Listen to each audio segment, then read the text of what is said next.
नमस्कार शेतकरी बांधवांनो, 17 दिवसात 17 अन्नद्रव्ये या आपल्या विशेष सिरीजमध्ये तुम्हा सर्वांचं स्वागत आहे. पिकाच्या संपूर्ण आयुष्यासाठी 17 अन्नद्रव्ये अनिवार्य असतात. या सिरीजमध्ये आपण सर्वात आधी अभ्यासणार आहोत सूक्ष्म अन्नद्रव्ये, त्यानंतर दुय्यम, मग प्राथमिक मुख्य अन्नद्रव्ये आणि शेवटी नैसर्गिक अन्नद्रव्ये. आज या प्रवासाचा पहिला दिवस आहे आणि आपण बोलणार आहोत 17व्या सूक्ष्म अन्नद्रव्याबद्दल, ज्याचं नाव आहे निकेल.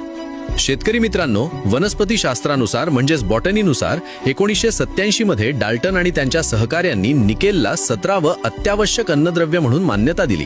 पण आजही 99% शेती या एका घटकाअभावी युरिया टॉक्सिसिटीचा सामना करत आहे. आज 17 दिवसात 17 अन्नद्रव्य चॅलेंजच्या पहिल्या दिवशी आपण निकेलच्या बायोकेमिकल महत्त्वाबद्दल बोलणार आहोत. निकेल हे पिठातील 2 प्रमुख एन्झाईम्सचा गाभा आहे. पहिलं म्हणजे युरिएज. जेव्हा पीक युरियाच्या स्वरूपात नत्र शोषतं तेव्हा निकेल त्या युरियाचा हायड्रॉलिसिस करून त्याचं रूपांतर अमोनियममध्ये करतं. दुसरं म्हणजे हायड्रोजनेज. हे एन्झाईम कडधान्य पिकांच्या मुळांवरील गाठींमध्ये नत्र स्थिरीकरणासाठी ऊर्जा पुरवतं. थोडक्यात निकेल नसेल तर नत्राचं चयापचय म्हणजेच नायट्रोजन मेटाबॉलिझम पूर्णपणे ठप्प होतं. निकेलची कमतरता फक्त पानांवरच नाही तर पिकाच्या पुनरुत्पादन क्षमतेवरही परिणाम करते.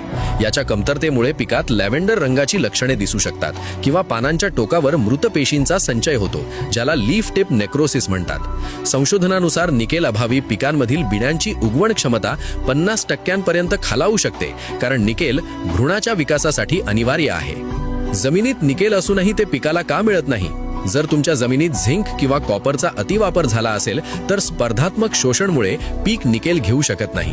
तसेच 6.7 पेक्षा जास्त पीएच म्हणजेच सामू असलेल्या चुनखडीयुक्त जमिनीत निकेल फिक्स होतं. अशा वेळी चिलेटेड स्वरूपातील सूक्ष्म अन्नद्रव्ये हाच एकमेव पर्याय ठरतो.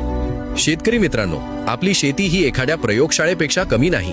निकेलबद्दलची सखोल व अभ्यासपूर्ण माहिती तुम्हाला कशी वाटली हे आम्हाला कमेंटमध्ये नक्की सांगा. आणि हो, उद्या आहे सिरीजचा दिवस दुसरा आणि आपण पाहणार आहोत नेक्स्ट सूक्ष्म अन्नद्रव्य क्लोरीन, जे पिकाच्या पेशींमधील टर्गर प्रेशर कसं नियंत्रित करतं. शेतकरी बांधवांनो, ही सिरीज चुकवू नका. ही अभ्यासपूर्ण माहिती आपल्या शेतकरी ग्रुप्समध्ये शेअर करा, रीलला सेव्ह करा आणि पुढच्या भागासाठी जलसिद्धी ऑर्गॅनिक्सला आत्ताच फॉलो करा. भेटूया उद्याच्या भागात.